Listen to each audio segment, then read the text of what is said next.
Señor, esta mañana que Él pueda hablarnos en su palabra. Tenemos un gran desafío por delante.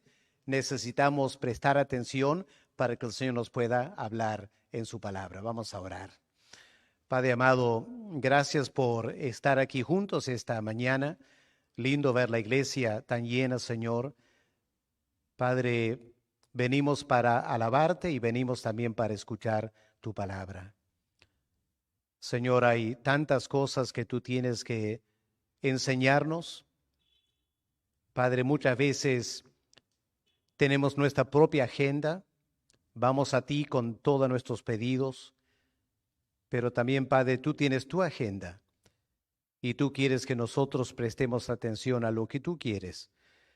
Y pido, Padre, que sea así esta mañana, que podamos poner a un lado nuestras cargas, nuestras preocupaciones, que podamos escucharte a ti, Señor.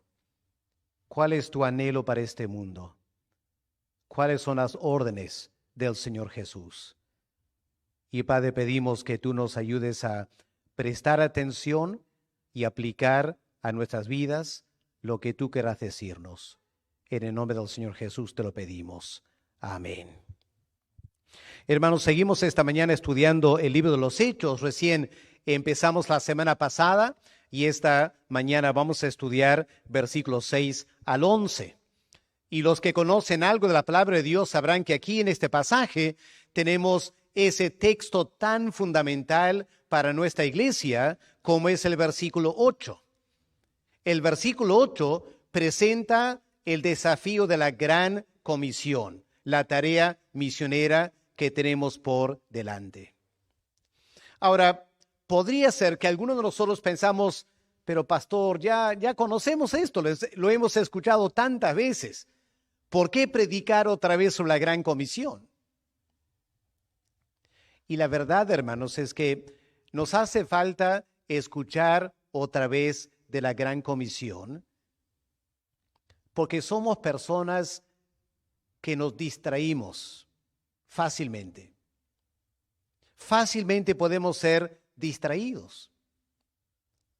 Y la verdad es que hoy en día, en el siglo XXI, muchos sectores de la iglesia están distraídas y no están cumpliendo la gran comisión.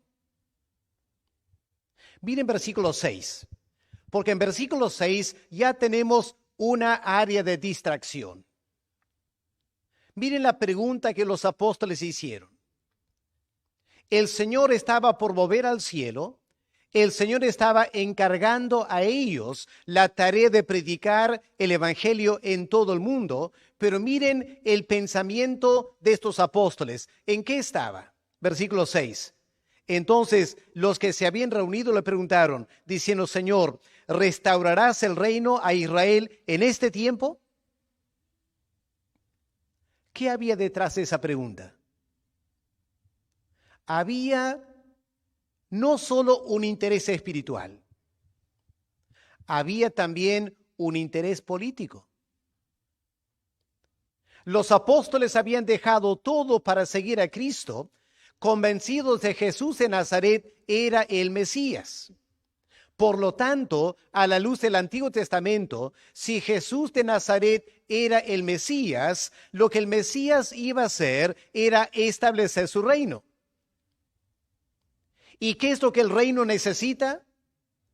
Aparte del rey, un reino necesita toda clase de autoridades. Y la verdad es que a algunos, a lo menos de los apóstoles, les interesaba mucho la idea de reinar con Cristo. Tener un reino terrenal en la cual ellos podían ejercer gran autoridad. Hoy en día, la iglesia, algunos sectores de la iglesia evangélica también están muy distraídas con el poder político. Hay pastores que han dejado las iglesias para buscar poder político.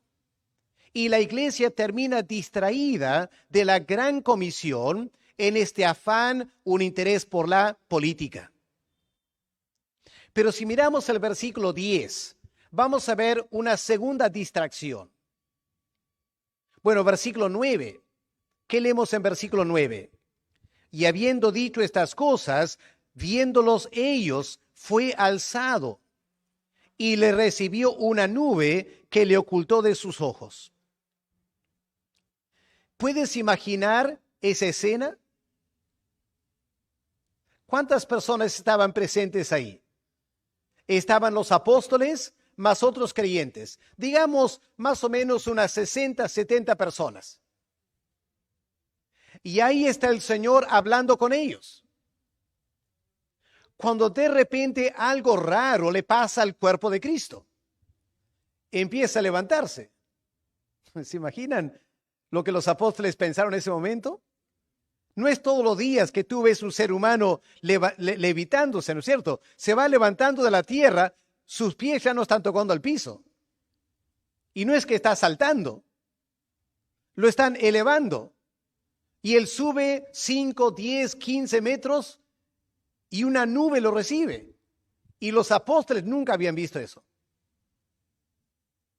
¿Y qué empezaron a hacer los apóstoles? Miren versículo 10. Y estando ellos con los ojos puestos en el cielo, entre tanto que él se iba. Ahora pregúntate, ¿estos apóstoles están apurados por irse? ¿Están queriendo correr a cumplir la gran comisión? No, se están distrayendo viendo esta tremenda hazaña de el Señor Jesús siendo llevado al cielo. Y hermanos queridos, en ese momento aparecen dos ángeles. Y miren la pregunta que le hacen los ángeles. Muy interesante la pregunta. Versículo 11. Varones Galileos, ¿por qué están mirando al cielo? ¿Por qué? La idea detrás de la pregunta es que no deben estar mirando al cielo. ¿A dónde deben estar mirando? Deben estar mirando al mundo. Porque la gran comisión a la iglesia no es pasar todo el tiempo mirando al cielo, esperando cuándo va a venir Cristo. No, la gran tarea de la iglesia es ir y predicar el evangelio. Pero hoy en día hay otros sectores de la iglesia que también están distraídos. Están distraídos con toda clase de manifestaciones, poderes espirituales. A lo menos lo estaban antes de la pandemia. La pandemia ha parado mucho de esto, ¿no es cierto? ¿Se acuerdan de esos cultos donde la gente venía delante, el pastor oraba y se desmayaban? ¿Dónde están esos cultos ahora? En la pandemia no pueden tener esos cultos. Y es interesante que la pandemia ha acabado con todo eso. A buena hora, era una tremenda distracción. La iglesia es llamada a ir al mundo y predicar el evangelio. No están haciendo tonterías en los cultos, llamándolo la manifestación del Espíritu Santo. Todo eso distrae a la iglesia. Y hermanos, esta mañana vamos a mirar al versículo 8. Y vamos a replantear otra vez la pregunta. Porque podría ser que tú o yo esta mañana también estamos distraídos. No estamos haciendo lo que el Señor nos mandó hacer. Estamos llenando nuestras vidas de toda clase de actividades y preocupaciones, menos la tarea principal. Vamos a ver entonces cuál es la gran comisión, qué es lo que el Señor quiere que hagamos. Vamos a empezar mirando la tarea de la iglesia, versículo 8. Y cuando miramos el versículo 8 y nos preguntamos qué nos mandó hacer al Señor, la primera parte de lo que el Señor nos mandó hacer es muy sencillo, muy sencillo. Versículo 8. Recibiréis poder cuando haya venido sobre vosotros el Espíritu Santo y me seréis, ¿qué es la palabra ahora? Me seréis testigos. ¿Qué es un testigo? ¿Es difícil ser un testigo? ¿Necesitas tener una carrera profesional para ser un testigo? ¿Necesitas tener un doctorado en algún tema para ser un testigo? No, un testigo es una persona común y corriente que ha visto algo.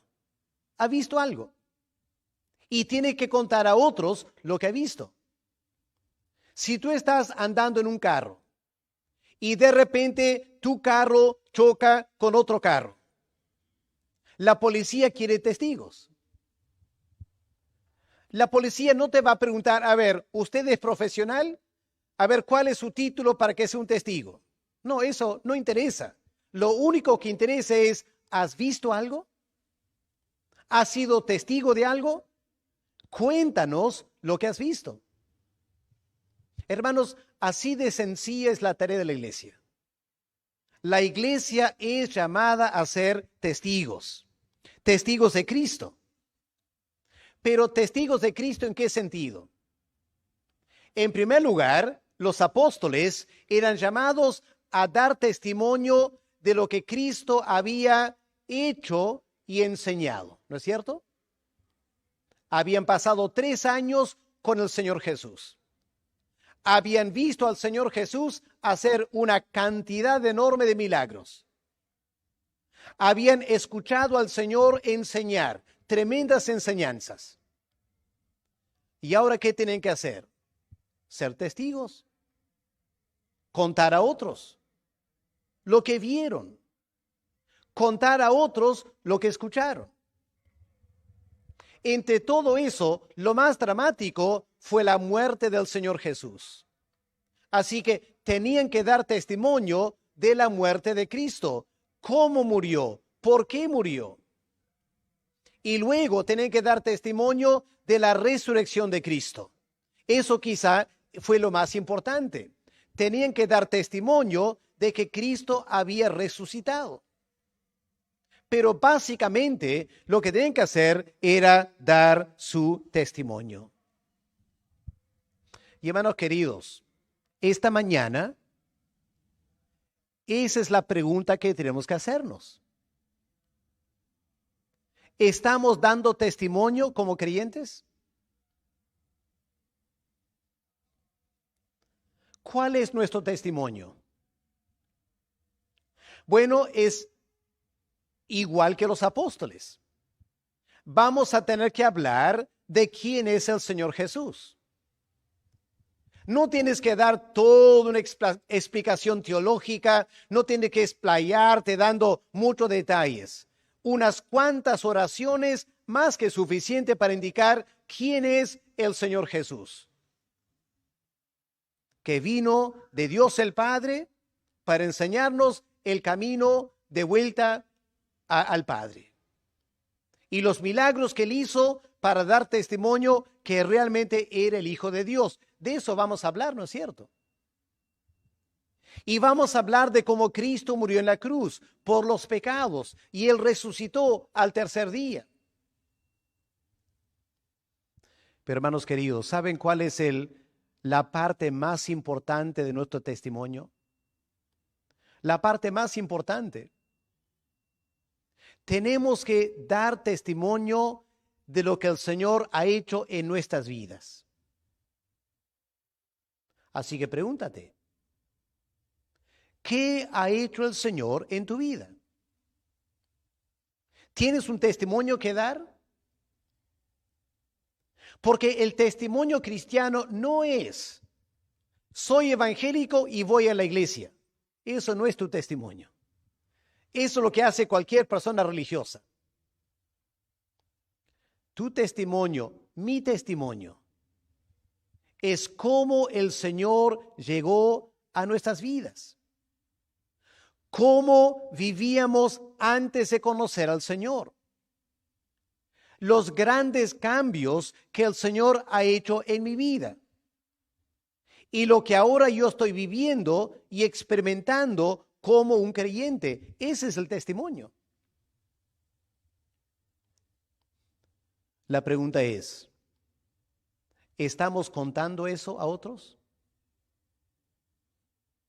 Pregúntate, ¿cuándo fue la última vez que tú compartiste a otra persona lo que el Señor ha hecho en tu vida? ¿Cuándo fue la última vez? ¿Ayer?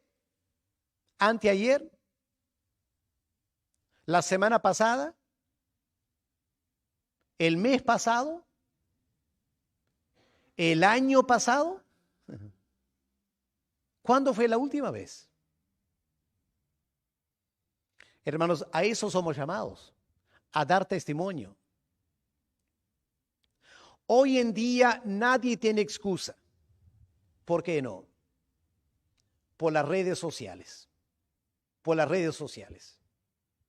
El que menos puede dar testimonio en las redes sociales. Pones tu foto ahí y unas cuantas oraciones. Quiero compartir lo que el Señor Jesús ha hecho en mi vida. Y en 4 o 5 renglones puedes compartir tu testimonio. Haces un clic y lo envías a todo el mundo.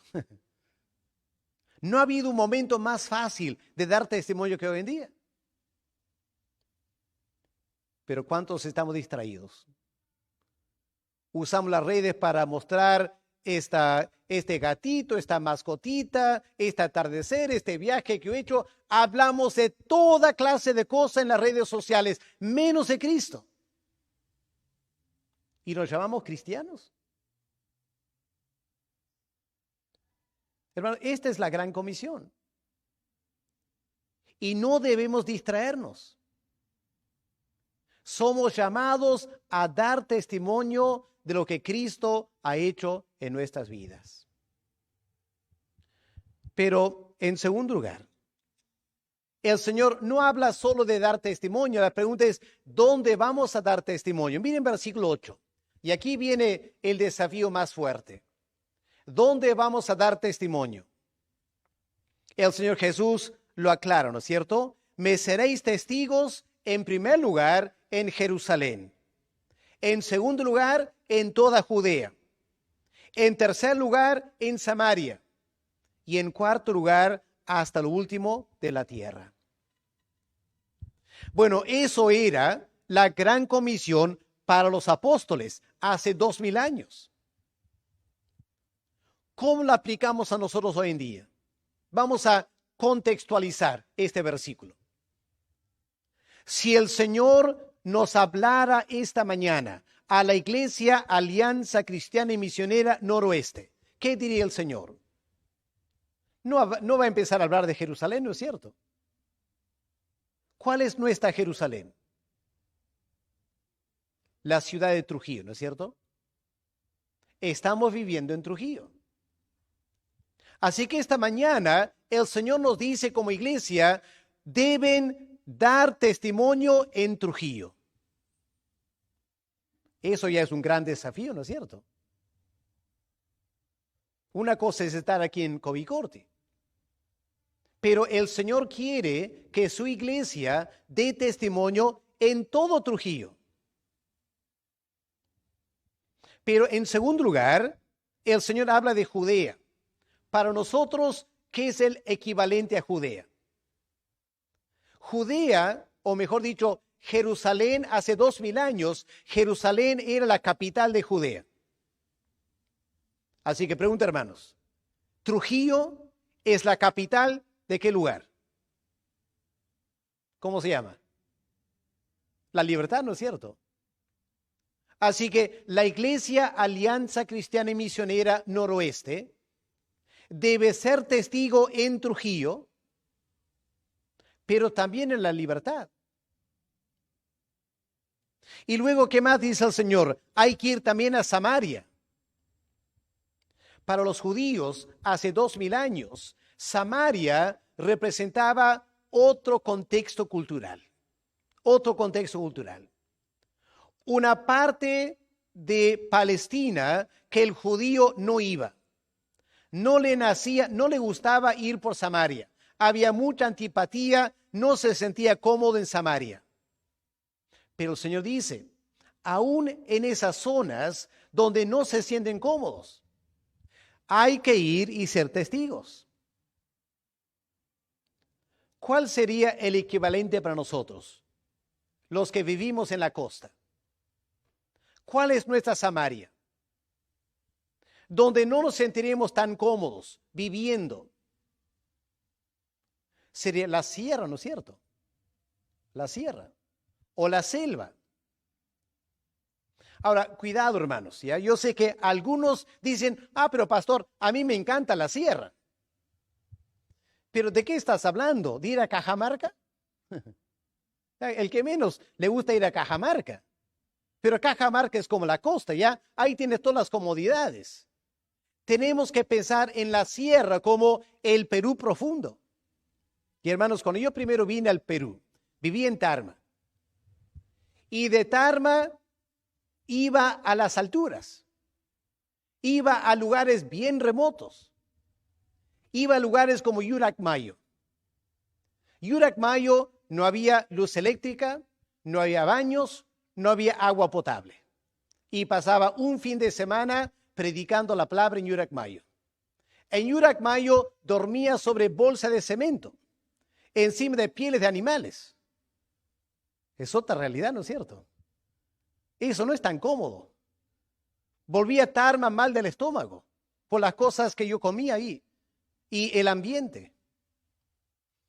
Las personas de la costa difícilmente van a vivir mucho tiempo en zonas alejadas de la sierra o la selva del Perú. Pero hermanos queridos, hay miles, hay cientos de miles de peruanos que viven en esos lugares y necesitan escuchar el evangelio. Esa es nuestra Samaria. Hay que estar dispuestos a ir. No solo de visita, ir para quedar. Una semana, 2 semanas, un mes, un año. Nuestra Samaria. Y luego, ¿qué más hay? Hay que ir hasta lo último de la tierra. Para los judíos, para los apóstoles, lo último de la tierra era el vasto imperio romano. Estos pobres hombres nunca habían salido de Palestina. ¿Qué conocían de Grecia o Italia o España o el norte del África? Pero Cristo les dijo, yo quiero que ustedes sean testigos hasta los fines de la tierra. Y es igual para nosotros también, hermanos. Nuestra congregación y nosotros a título personal somos desafiados, somos llamados a ser testigos en todos estos lugares. Trujillo, La Libertad, la sierra y la selva del Perú, y luego hasta el resto del mundo. ¿Estamos entendiendo eso, hermanos? Para eso Cristo nos ha salvado. Hay demasiados creyentes que piensan que la salvación es para no ir al infierno. Es un concepto muy limitado la salvación. Cristo nos salva para servirle. Y hermanos, venir a la iglesia es muy bueno. Qué lindo ver la iglesia llena. Pero si pensamos que yendo a la iglesia una vez a la semana hemos cumplido con Cristo, creo que no hemos empezado a entender lo que es la salvación. La salvación es ser testigos. Y esta mañana tenemos que desafiarnos recordando la gran comisión. Pero habiendo notado ese desafío, tenemos que animarnos también esta mañana, animarnos con la promesa que el Señor ha dado. Porque miren versículo 8. ¿Cuál es la gran promesa implícita en esta comisión? La promesa de que vamos a recibir poder. Hermanos, el Señor no está esperando que tú o yo hagamos esto en nuestras fuerzas. Él sabe que no podemos. Él sabe que no vamos a poder cumplir la gran comisión en nuestras fuerzas. Y por eso Él promete darnos el Espíritu Santo. Van a recibir poder cuando venga sobre vosotros el Espíritu Santo. Ahora, enseguida que hablamos de poder, hay mucha gente que presta atención, ¿no es cierto? Hay muchas personas en la iglesia que les encanta el concepto de poder. Como comentamos al comienzo, hay gente que les gusta poder político. Hay otra gente que le gusta poder económico. Le gusta tener dinero, manejar dinero. Qué lindo tener poder adquisitivo, como decimos. Pero el Señor está hablando de poder espiritual. Pero no esa clase de poder como para hacer a la gente caer o reírse o toda clase de extravagancias espirituales. Es cierta clase de poder. Es poder espiritual ¿para qué? La palabra aquí para poder significa el poder eficaz para lograr una tarea. A ver si podemos captar esta idea. Cuando Cristo habla de poder espiritual, recibiréis poder. Él está hablando de el poder eficaz o suficiente para lograr una tarea. ¿Cuál es la tarea? La tarea es la conversión de pecadores, ¿no es cierto? De eso se trata. Recibirán poder para dar testimonio en tal manera que otras personas se conviertan al Señor. Y la verdad es que los primeros apóstoles tenían tremendo poder espiritual, ¿no es cierto? ¿Se acuerdan? Pedro predica en capítulo 2 y 3,000 se convierten. Más adelante predican otra vez, 5,000 se convierten. Y cuando el apóstol Pablo iba viajando por el Imperio Romano, ciudad tras ciudad, gente se convertía. Tremenda manifestación de poder espiritual. Y nosotros tenemos que preguntarnos, ¿tenemos ese poder? ¿De dónde viene ese poder? Bueno, el Señor Jesús lo aclara, ¿no es cierto? Recibirán poder cuando venga sobre ustedes el Espíritu Santo. Y hermanos queridos, esto es algo que cada creyente puede tener. Cada creyente puede tener.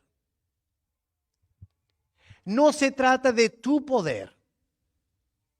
Se trata del poder de Dios obrando en ti para que tu testimonio tenga un gran impacto. Hermanos, nunca me voy a olvidar de lo que pasó cuando yo estaba en secundaria en Inglaterra. Yo era el estudioso del colegio. Ya todo el mundo me conocía como Alex Donnelly, él para todo el tiempo estudiando. Y un día nos fuimos para hacer un trabajo de una semana de investigación geográfica ya en el último año de secundaria. Y con nosotros nos acompañó un chico del colegio llamado Derek. Ahora, Derek era totalmente lo opuesto a mi persona, totalmente lo opuesto. Él era el capitán de la selección del colegio del deporte rugby. No sé si ustedes han escuchado rugby. Es el fútbol americano, pero jugando sin todo el casco. Juegas como si fuera fútbol, pero es un deporte bien, bien rudo. Y Derek era el capitán del colegio. Una vez antes de ir a esta semana de estudios geográficos, me había encontrado con Derek en el colegio en la mañana. Él tenía un bat, un palo en su mano. Yo dije, Derek, ¿y qué tienes? Y él dice, Alex, después vamos a tener una pelea con otra pandilla. Le encantaba pelear. Era un chico bien rudo. Y nos vamos de estudios con el profesor y Derek estaba entre el grupo. La primera noche, los jóvenes deciden, nos vamos al pub para tomar cerveza. Así que yo quedé en el hostal y dije, bueno, voy a aprovechar que todo el mundo se va al pub y yo voy a aprovechar a leer la Biblia y orar. Así que me puse en la cama a leer la Biblia cuando Derek de repente entra. Uy, ahora, ¿qué va a decir Derek? Y Derek me queda mirando no había conversado con él, no nos conocíamos muy bien. Y Derek de repente me dice, Alex, ¿estás leyendo la Biblia? Ahora. Sí, Derek, estoy leyendo la Biblia. Y él me dijo, Alex, sabes, yo también voy a la iglesia con mi madre. Y tengo muchas preguntas que hacerte. Y se fue. Yo quedé pensando, ¿qué pasó? ¿Qué pasó ahí? Y el día siguiente me buscó. Y empezó a hacer preguntas. Y poco a poco, sin darnos cuenta, nos fuimos amistando durante esa semana. Y para el fin de la semana, Derek se entregó al Señor. Yo no podía creerlo. Y ahora que volvamos al colegio, ¿qué va a pasar? Porque él le gustaba tomar, andaba borracho, tenía una chica que no era creyente, como se enamorada, su vida era un tremendo desorden.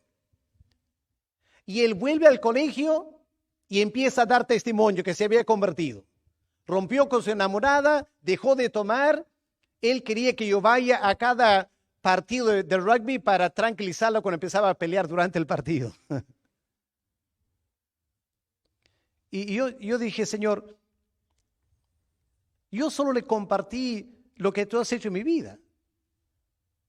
¿Y cómo Derek se convirtió? Yo no lo hice. Fue Dios quien lo hizo. Pero eso es lo que pasa, hermanos. Si tú pones tu vida en las manos del Señor y estás queriendo servir al Señor, Él te va a dar la oportunidad para testificar. A veces a las personas menos esperadas. Yo jamás hubiera buscado a Derek para compartir el Evangelio. Jamás soñaba que se podía convertir. Pero se convirtió. Causó un impacto en secundaria. Todo el colegio se enteró. Derek se había vuelto religioso. Hermanos, es lo que Dios quiere hacer. Él quiere usar tu vida, tu testimonio, para que otras personas que no conocen al Señor todavía escuchen del Evangelio y a través de tu vida, por tan débil que te sientas, Él te quiere usar. Y hermanos queridos, esa es la promesa del Señor. Van a recibir poder de lo alto. Y hermanos, lo que me encanta de esto es que el Señor está prometiendo, escuchen bien, el Señor está prometiendo dar a la iglesia el mismo poder que Él tenía. El mismo poder que Él tenía. Porque ¿acaso los evangelios no indican que el Señor Jesús andaba ministrando en el poder del Espíritu Santo? ¿Y el poder del Espíritu estaba con Él para sanar? El mismo nombre Cristo, ¿qué significa? Ungido. ¿Ungido con qué? Con el Espíritu Santo. Y por eso al fin de su vida el Señor dice a los discípulos, tal como el Padre me envió a mí, les envió a ustedes. Noten eso, tal como el Padre me envió a mí. Pregúntense, hermanos, ¿el Padre cómo envió al Señor Jesús? Lo envió como un hombre. Lo envió como un hombre lleno del Espíritu Santo. Y Cristo dijo, ustedes son igual que yo. Ustedes van a hacer lo mismo que yo hice. Y eso a mí a lo menos me anima, hermanos. Me anima a saber que el mismo poder que obró en Cristo puede obrar en mi vida para servir al Señor. Y la verdad es que no tenemos el derecho de llamarnos cristianos si no tenemos el poder del Espíritu Santo. No tenemos el derecho de llamarnos cristianos, porque la misma palabra cristiano viene de Cristo, que significa ungido. Así que si no tenemos la unción de lo alto, ¿para qué llamarnos cristianos? Y el Señor Jesús nos desafía. Él dice, ustedes pueden tener el mismo poder que yo tenía, el mismo poder para ser testigos. Ahora, para terminar, hermanos, La pregunta es, ¿cómo? ¿Cuáles son los requisitos para tener este poder espiritual? Bueno, miren versículo 4. En versículo 4 el Señor contesta, ¿cómo poder recibir esta unción de lo alto? Versículo 4. Estando juntos, les mandó que no se fueran de Jerusalén, sino que esperasen la promesa del Padre, la cual les dijo, oísteis de mí. Ahí está el requisito, ¿no es cierto? Cristo dice, ustedes tienen una gran comisión que cumplir, una gran comisión que cumplir. No lo pueden hacer sin el poder de lo alto. Así que yo les prometo, van a recibir poder. Lo único que tienen que hacer es quedar en Jerusalén hasta recibir ese poder. Ahora, ¿cuáles son entonces los requisitos? Requisito número 1, sed espiritual. Tenemos que tener hambre y sed espiritual. El hambre y la sed de tener este poder. Porque claro, si no te interesa el poder, Dios no te lo va a dar. Si no te interesa este poder, Dios no te lo va a dar. Necesitas tener hambre y sed. ¿Acaso no fue eso lo que el Señor Jesús dijo en Juan 7? Hablando a los judíos, el que tiene sed, venga a mí y viva. Hablando del Espíritu Santo. El que tiene sed. Hay que ser como el autor del Salmo 63. Temprano yo te buscaré. De madrugada me acercaré a ti. ¿Por qué? Porque mi alma tiene sed de ti. Hermanos queridos, ¿tenemos sed de este poder de lo alto? Porque si no lo tenemos, no vamos a recibir poder. Si estás completamente tranquilo, feliz con tu vida tal como estás, si tú sientes que tienes todo lo que necesitas y no necesitas más de Dios, no vas a recibir nada más de Dios. Dios da al que le pide. Y para pedir hay que tener una necesidad. Y los apóstoles no se fueron de Jerusalén. Los apóstoles quedaron en Jerusalén, expresando su necesidad de este poder de lo alto. Segundo requisito, hay que depender de Dios. Hay que depender de Él. Porque en versículo 4, ¿cuál es el verbo principal en versículo 4? A ver, miren versículo 4. ¿Cuál es el verbo principal? En términos de lo que los apóstoles tienen que hacer. El verbo principal es esperar. Que esperasen la promesa. ¿Esperar qué significa? ¿Qué significa esperar? Esperar, pues. Esperar. No haces nada, ¿no es cierto? Si tú vas al mall o un amigo te dice, espérame en el mall. Tú vas al mall, ¿no es cierto? ¿Y qué haces? Esperas. No sabes cuándo va a llegar tu amigo, quizá. Pero tu amigo ha dicho que va a ir, solo que le esperes. Así que estás ahí en el mall esperando. De repente das una vueltita, miras una tienda, la otra tienda, pero básicamente estás esperando. No haces nada más que esperar. Depende de la llegada de tu amigo. Y es igual lo que el Señor dice aquí. Ustedes no van a hacer nada. Van a quedar en Jerusalén y van a esperar.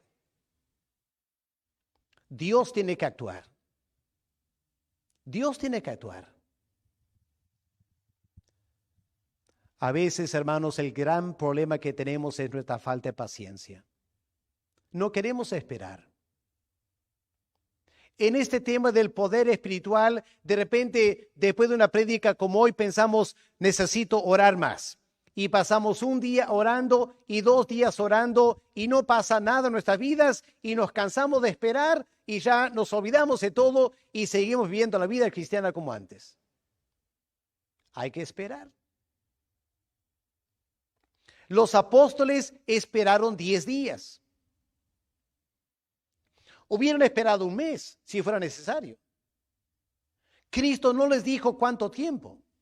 Cristo dijo, esperen.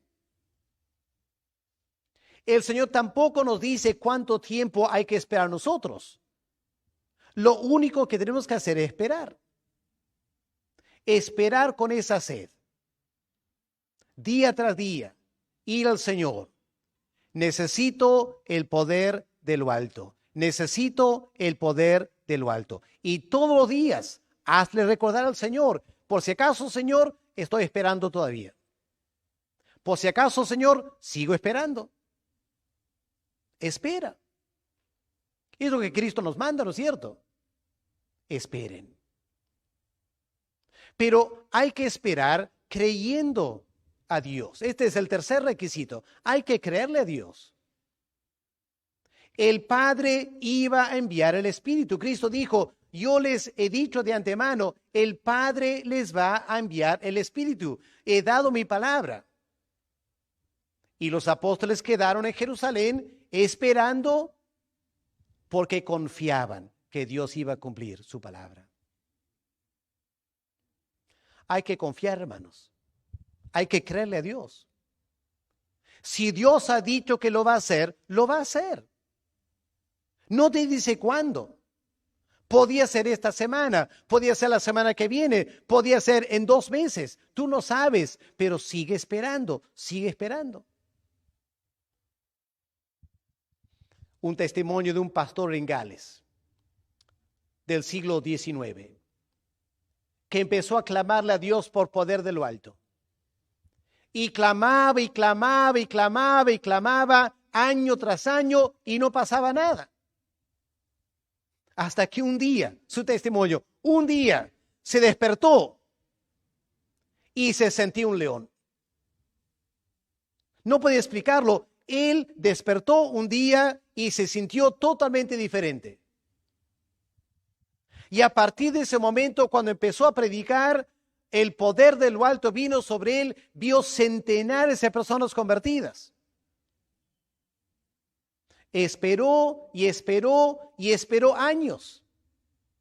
Y un día vino el poder de lo alto. Yo no sé cuánto tiempo hay que esperar. Pero espera, confía, no te canses de esperar, no te canses de pedir. Si reconocemos que no tenemos este poder espiritual, hay que pedirle al Señor. Ese es el cuarto requisito. El cuarto requisito es orar. Hay que orar y pedirle todos los días.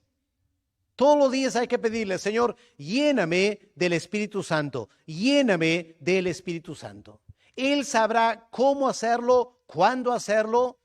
Nuestra tarea es tener sed espiritual, esperar en Dios, creerle a Dios, clamarle al Señor. Pero hermanos, yo estoy convencido. Nuestra vida de iglesia sería totalmente diferente si tuviéramos el poder de lo alto. Felizmente somos una iglesia bíblica. Felizmente somos una iglesia que tiene sana doctrina y podemos sentirnos contentos de eso. Pero no creo que tengamos todavía todo el poder de lo alto que podemos tener. Algo nos falta todavía como congregación. Y hay que ser honestos. Y no se trata de buscar experiencias de cantar en lenguas y estar cayendo por el piso. No se trata nada de eso. Se trata de simplemente poder espiritual para que cuando tú hablas, la gente se convierte. De eso se trata. Que cuando tú hablas, la gente se convierte. El Espíritu Santo toma tus palabras, toma tu vida, impacta la vida de otro y se convierte al Señor. Ese poder espiritual. Y Cristo ha dicho, van a ser mis testigos. Pero no lo van a hacer en la carne, no lo van a hacer con su entusiasmo, van a recibir poder de lo alto para hacerlo. Él ha dado la promesa y nosotros tenemos que cumplir con los requisitos. Así que, hermanos, tenemos una gran tarea por delante, ¿no es cierto? Domingo tras domingo vemos necesidades de todo el mundo. Como iglesia oramos por Fiorella en Tayabamba, oramos por Juan Bocanegra en Chepén, oramos por Huamachuco, oramos por Kurdistán. Y en cualquier momento Dios puede llamar a otra persona de la iglesia a ir a otro lugar. Pero este es nuestro gran cometido. Estamos aquí para cumplir la gran comisión. De eso se trata la iglesia. Cualquier otra cosa es una distracción. Y esta mañana Dios nos hable para que como individuos no estemos distraídos con cosas secundarias. Si somos creyentes, tenemos una gran comisión que cumplir a título personal. Y como iglesia, colectivamente, tenemos una gran comisión también que cumplir. Los pastores cumplimos cierta parte de todo eso. La membresía tiene su parte también que hacer en la gran comisión. Y juntos debemos estar sirviendo al Señor en lo que Él nos pidió hacer. Así que durante esta semana estemos orando, diciendo, Señor, háblame, confirma en mi corazón lo que tú quieres de mi persona como testigo.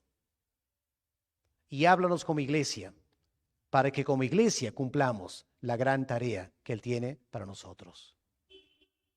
Vamos a orar, hermanos, un momento ahora para encomendarnos al Señor antes de terminar el culto. Oremos. Padre amado, gracias por ese tiempo de meditar en tu palabra, por este gran desafío, Señor, que tenemos por delante. Hace 2000 años el Señor vino a este mundo y entregó su vida por nosotros. Y ahora Él nos encomienda la gran comisión. Padre, si es que andamos un poco distraídos como creyentes, ayúdanos a recordar lo que Cristo nos pidió hacer. Y Padre, que como iglesia también estemos constantemente presentándote este desafío, Señor, pidiendo que tú nos hables, que nos muestres, Señor, como iglesia, cómo quieres que sigamos testificando, en qué parte de la ciudad queremos que testifiquemos, cómo quieres que lo hagamos. Padre, pedimos que tú nos puedas guiar por tu Espíritu, para que seamos esa iglesia que cumple con la gran comisión. En el nombre del Señor Jesús te lo pedimos. Amén. Amén.